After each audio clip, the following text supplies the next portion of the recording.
A igreja estava silenciosa. Aquele silêncio pesado que só existe quando a morte visita. Velas tremulavam nas laterais do altar, lançando sombras dançantes sobre as paredes de pedra antiga. O aroma de incenso misturado com flores brancas criava uma atmosfera densa, quase sufocante. Eu estava ali por obrigação profissional. Não conhecia o morto pessoalmente. Apenas sabia que ele havia me procurado dias antes pedindo representação legal num caso complexo de homicídio. Meu nome é Augusto Ferreira. Sou advogado criminalista há 23 anos. Já defendi inocentes, culpados, arrependidos e psicopatas.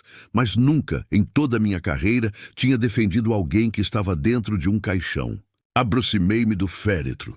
O rosto dele estava sereno, quase pálido demais para parecer real.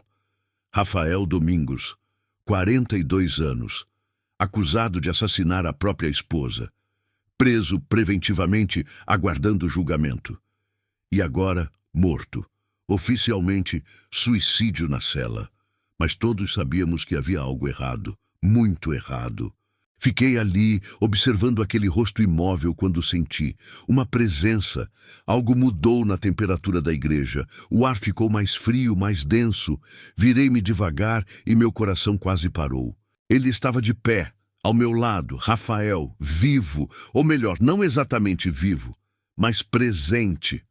Tão presente que eu podia ver cada detalhe do seu rosto, cada ruga de preocupação, cada traço de desespero. Doutor Augusto, ele disse com uma voz que parecia ecoar de outro plano. Eu preciso da sua ajuda, agora mais do que nunca. Se essa história está te tocando, comenta aqui embaixo de onde você está assistindo e que horas são aí. Respirei fundo, tentando processar o impossível.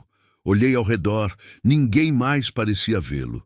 As pessoas choravam, abraçavam-se, sussurravam condolências. Mas ninguém notava o homem morto de pé ao lado do próprio caixão. Rafael? Murmurei baixo, quase sem voz. Sim, eu sei que isso parece loucura, mas você é a única pessoa que pode me ouvir agora, e eu não tenho muito tempo. Você está morto! Sim, mas meu caso não está, e a verdade precisa ser revelada antes que seja tarde demais. Senti minhas pernas fraquejarem. Agarrei-me ao banco mais próximo. Mas por que eu? Por que você apareceu para mim? Mas porque você acreditou. Mesmo quando todos me condenaram, você acreditou que eu era inocente. E agora eu preciso que você prove isso. Não por mim. Eu já estou do outro lado. Mas pela minha filha. Ela está crescendo acreditando que o pai é um assassino. Eu não posso deixar isso acontecer. Saí da igreja em estado de choque. Dirigi até meu escritório no piloto automático, a mente girando em círculos impossíveis. Quando cheguei, Rafael já estava lá, sentado na mesma cadeira onde, semanas antes, ele havia me contratado pela primeira vez. Como você morreu? Perguntei diretamente. Ele suspirou, um suspiro tão humano, tão carregado de dor, que por um momento esqueci que estava conversando com um espírito. Eles disseram que foi suicídio, que eu me enforcei com o lençol da cela. Mas isso é mentira, doutor. Eu fui morto, assassinado, por ordem de quem realmente matou minha esposa. Sua esposa, Lúcia, certo? Sim, Lúcia, a mulher que eu amava mais do que tudo, a mãe da minha filha. Eles disseram que eu a estrangulei durante uma discussão, mas eu nunca encostei um dedo nela, nunca. O que aconteceu naquela noite? Rafael fechou os olhos, revivendo a memória. Chegamos em casa depois de um jantar. Estava tudo bem, normal. Ela subiu para tomar banho. Eu fiquei na sala assistindo televisão. E então ouvi um barulho, um estrondo. Corri escada acima e a encontrei no chão do quarto. Já estava sem vida. E as marcas no pescoço dela? Eram recentes, mas não foram feitas por mim. Alguém entrou na casa antes de nós. Alguém esperou o momento certo e a matou enquanto eu estava distraído. Você tem alguma prova disso? Não tenho provas físicas, mas eu sei quem foi. E agora, do outro lado, eu posso ver coisas que os vivos não conseguem ver. Posso guiá-lo até a verdade. Rafael me deu um nome. Daniel Vargas. sócio de Lúcia numa empresa de consultoria. Eles tinham tido desentendimentos profissionais nas semanas anteriores à morte dela. Questões financeiras, contratos não cumpridos, ameaças veladas. Investiguei Daniel discretamente. Ele tinha um álibi sólido para a noite do crime. Estava numa conferência em outra cidade, com dezenas de testemunhas. Mas algo não se encaixava. Rafael insistia que Daniel estava envolvido, e quanto mais eu cavava, mais inconsistências apareciam. Descobri que Daniel tinha contratado um investigador particular semanas antes da morte de Lúcia, oficialmente para questões empresariais. Mas o investigador tinha um histórico violento. Havia sido acusado de agressão e ameaças no passado. Consegui uma reunião com o investigador. Ele negou tudo, claro. Disse que estava apenas fazendo seu trabalho, mas Rafael estava comigo durante a conversa, invisível para todos, exceto para mim, e ele sussurrou em minha mente: "Ele está mentindo. Olhe para a mão direita dele." Observei, havia uma cicatriz recente, uma cicatriz de arranhão profundo, do tipo que se consegue numa luta. "Essa cicatriz?" perguntei casualmente. "Como conseguiu?" Ele hesitou. Apenas uma fração de segundo, mas foi suficiente. "O acidente doméstico." "Estranho, parece marca de unha humana." Seu rosto empalideceu. Pressionei o investigador. Mostrei fotos da cena do crime, fotos dos ferimentos de Lúcia. E então Rafael me guiou, palavra por palavra, pergunta por pergunta, como se ele estivesse sussurrando um roteiro divino em minha mente. "Daniel pagou você para matá-la, não foi?" perguntei, olhando diretamente nos olhos dele. "Eu não sei do que você está falando. Você entrou na casa enquanto Rafael e Lúcia estavam fora. Esperou no quarto. E quando ela subiu, sozinha, você a estrangulou. Isso é absurdo. E Rafael foi condenado porque era o suspeito óbvio. O marido sempre é, mas você deixou uma pista, essa cicatriz." Lúcia lutou. Ela arranhou seu agressor. E há DNA sob as unhas dela. DNA que nunca foi testado adequadamente porque o caso foi encerrado rápido demais. Ele começou a suar. A respiração acelerou. "Daniel me pagou R$50 mil. Disse que ela estava arruinando a empresa, que era necessário. Eu não queria, mas eu precisava do dinheiro." Meu coração disparou. Eu tinha gravado tudo. "Você está disposto a repetir isso oficialmente?" Silêncio. E então, lentamente, ele assentiu. Levei a gravação à polícia. O caso foi reaberto. O DNA sob as unhas de Lúcia foi finalmente testado. Batia com o do investigador. Daniel Vargas foi preso. O investigador confessou formalmente e Rafael Domingos foi postumamente inocentado. A notícia se espalhou. Homem morto é inocentado de assassinato. Advogado descobre verdade após morte do cliente.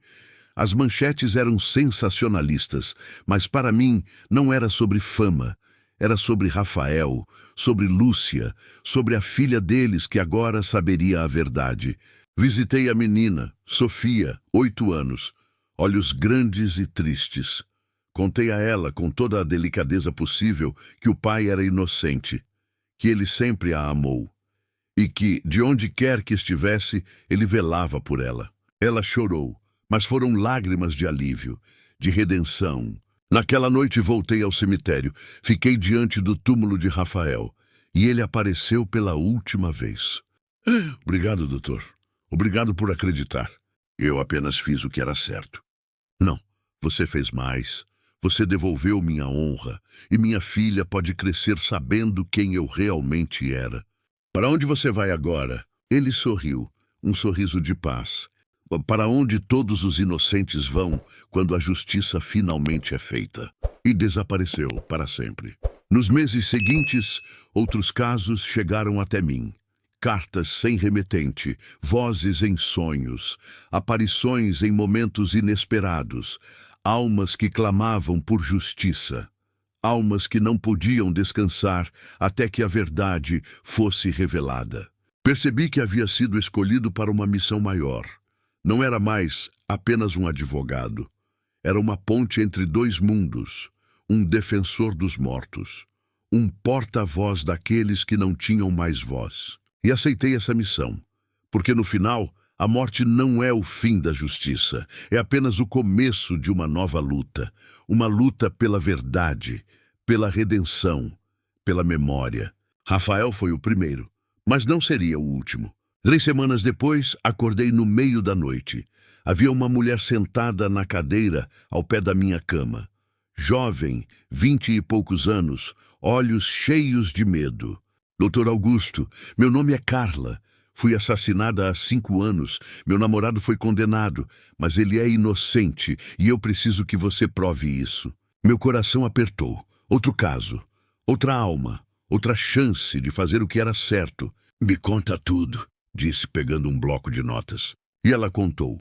A história dela, a injustiça, a dor, e eu escutei, como sempre escutaria.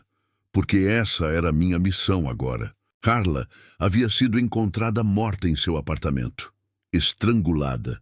Seu namorado, Lucas, foi preso baseado em testemunhos contraditórios e evidências circunstanciais.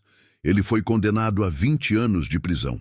Mas Carla insistia que ele era inocente, que o verdadeiro assassino era alguém próximo, alguém que todos confiavam. Comecei a investigar. Revisei os autos do processo, conversei com testemunhas e descobri algo perturbador. O irmão de Carla havia dado um depoimento crucial contra Lucas. Mas havia inconsistências nesse depoimento, detalhes que não se encaixavam. Confrontei o irmão, ele negou tudo, mas Carla estava comigo e ela me guiou. Pergunte sobre a noite anterior ao crime, ela sussurrou. O que aconteceu na noite anterior à morte da sua irmã? Perguntei. Ele hesitou. Nada, foi uma noite normal. Vocês discutiram? Seu rosto mudou. Como você sabe disso? Porque eu sei, e eu sei que você estava com raiva dela, por causa da herança, por causa do apartamento que ela ia receber. Ele desmoronou. Confessou que havia matado a própria irmã por ganância e que havia incriminado Lucas porque era conveniente. Lucas foi libertado. 5 anos de prisão injusta, 5 anos roubados. Mas agora ele era livre e Carla podia descansar. Visitei Lucas após sua libertação. Contei sobre Carla, sobre como ela nunca desistiu dele e ele chorou. Ela sempre acreditou em mim, disse com a voz embargada, mesmo depois de morta. O amor verdadeiro transcende a morte, respondi, e a justiça também. Com o passar dos meses, percebi algo fascinante. Os espíritos que me procuravam não buscavam vingança, buscavam redenção. Buscavam que a verdade fosse conhecida, que suas memórias fossem limpas, que seus entes queridos pudessem seguir em paz. E eu me tornei o advogado deles, o defensor dos mortos, o porta-voz do além. Certa noite tive um sonho. Ou talvez fosse mais que um sonho. Vi um tribunal, não um tribunal humano, mas um tribunal espiritual, com juízes de luz, com testemunhas de almas, e lá, defendendo os inocentes, estava eu. Acordei com uma certeza. Minha missão não terminaria nesta vida, ela continuaria além, porque a justiça é eterna. Nem todos os casos tinham finais felizes. Alguns espíritos me procuravam, mas a verdade era impossível de provar. Alguns assassinos haviam morrido.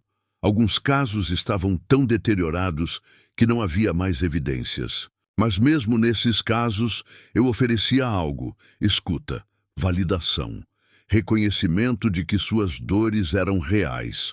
E isso, muitas vezes, era suficiente para que pudessem seguir em paz. Aprendi que a justiça nem sempre é sobre punição. Às vezes, é apenas sobre verdade, sobre reconhecimento, sobre não ser esquecido. Hoje olho para trás e vejo uma vida transformada. Não sou mais o advogado que era, sou algo mais, algo entre o humano e o espiritual, entre a lei dos homens e a lei divina. Rafael me ensinou que a morte não é o fim da luta. Carla me ensinou que o amor persiste além dos túmulos, e tantos outros me ensinaram que a verdade sempre encontra um caminho, sempre. Se você está ouvindo essa história, talvez seja porque você também acredita. Acredita que há mais do que vemos, mais do que tocamos, mais do que compreendemos. E se algum dia você sentir uma presença, se algum dia ouvir uma voz, se algum dia um espírito pedir sua ajuda, não tenha medo. Escute, porque talvez você também tenha sido escolhido. Escolhido para ser uma ponte, um defensor, um guardião da justiça eterna. Porque no final toda causa tem uma consequência e toda alma merece ser ouvida